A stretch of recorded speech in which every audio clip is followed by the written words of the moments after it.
during the late 1990s, there seemed to be a de-evolution in action cartoons, as it were.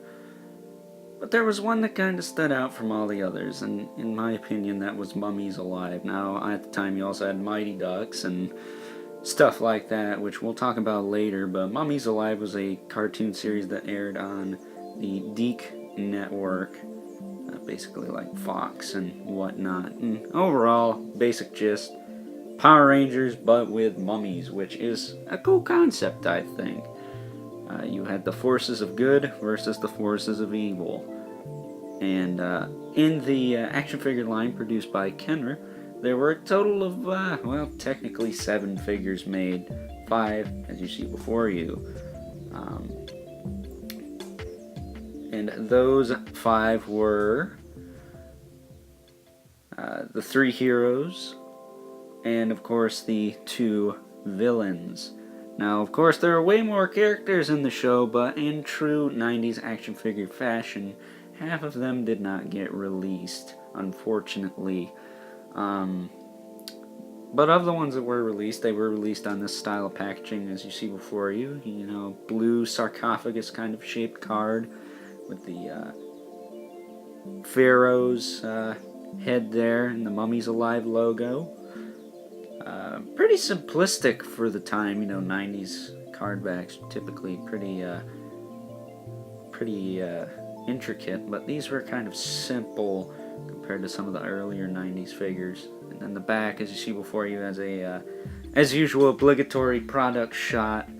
The logo again, some information about the series and the character, most likely, and then of course at the bottom, all the other stuff you could buy at the time, which for this line, kind of surprised they made this much.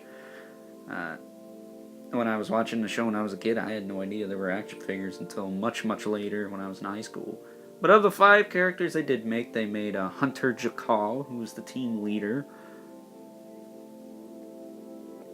And here he is without his armor. All the figures had removable armor, and I took the liberty of laying out all the pieces and showing you a quote-unquote stripped-down version of each character without their armor on. And the armor actually fit nice and snug, believe it or not. But the second character was Wrath. He was kind of the nerd, or the brains behind the operation, and there he is without his gear. He was probably one of the funnier characters in the series. His armor, of course, resembles a snake. Ja-Kal's represented, I believe, either a hawk or a falcon. I think it was a falcon. And then you have Fighting Armand, who's basically just a big bruiser. And kind of this muscle / guy who likes to eat out of the group, because I noticed in the 90s there was a lot of those stereotypes, especially in like Gargoyles and even Mighty Ducks, as I mentioned earlier. Then there's all his armor. He probably came with the least amount of stuff next to the next figure, which is the Shabti Trooper, kind of the cannon fodder of the series. I don't recall them having those wrist blades or cannons, but they were basically statues that came to life, and without all his armor, he looks kind of funny. But yeah, it's a pretty, actually well-detailed line of figures. They do seem to have some wash and paint effects on them. There's all his accessories. And then, of course, the big villain of the show, Sorcerer Scarab, and is it Ka, the name of the staff? I cannot remember to save the life of me. But the snake staff does have a name. I feel stupid I didn't look that up. But, actually, no, it's Heka. That's the name. Remembering it on the spot. It's the way I do things. But there's all his parts laid out in front of you. And then just a quick size comparison between the figures. Scarab is, of course, the tallest one of the bunch, because he does have those arched legs. Some of the figures did have gimmicks. One of which was Hunter Ja-Kal. He featured a wing extension diddly-doo here. And all you did was lift one wing up, and then the other wing would go up with it. I must say, I kind of wish that the wings went straight up like in the series, but can't win everything. It looks nice overall, though. And then the Sharptie Trooper had a basic push-fire missile gimmick, which worked pretty well for the time, I think.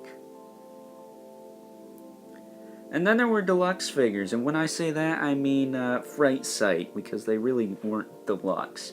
They made Fright Sight Ja-Kal and Fright Sight Wrath. I do not have Fright Sight Wrath, but I do have Fright Sight Ja-Kal to show you. Basically what you do is you'd squeeze the legs or push down an arm or something, and the figures would unveil a certain grotesque gimmick inside of them. Ja-Kal's here, you can see his whole front drops down. You can see his skull and his eyeballs bugging out of his head there, and even an elongated tongue. Very McFarlane-esque, kind of reminds me of the Violator, or someone the Violator just mutilated, but that's besides the point. There were also some vehicles released in the line, like this, I believe it's the Annihilator. It is the motorcycle, which was originally supposed to come with Nefertina, the other character that was supposed to be released in the line, but was not, unfortunately. Then there was the Hot Ra and the Skycophagus. Very catchy names, I suppose, very clever. And then there was a playset, which was kind of Mighty Max style, which kind of sucked because it was not in scale with the figures, but I figured I'd put it in this video anyways, just to let you know it exists, and it is pretty cool. And speaking of Nefertina, there's that unreleased figure. She got bumped to the second wave, which was only released in foreign countries like Canada and Europe. She is, you can find it, but you're probably going to have to spend a lot of cash on it, so just be wary of that. I've noticed this is a trend, especially with like some of the newer Ben 10 figures from a few years ago. Some of those were only released in, say, Europe, so they were very hard to come by. But overall, that's the gist of the Mummies Alive line released by Kenner in 1997-98. The basic plot of the series, the Mummies befriended this kid named Presley, I believe, and he was supposed to be the reincarnation of Ramses from ancient Egypt, so of course they got along pretty well.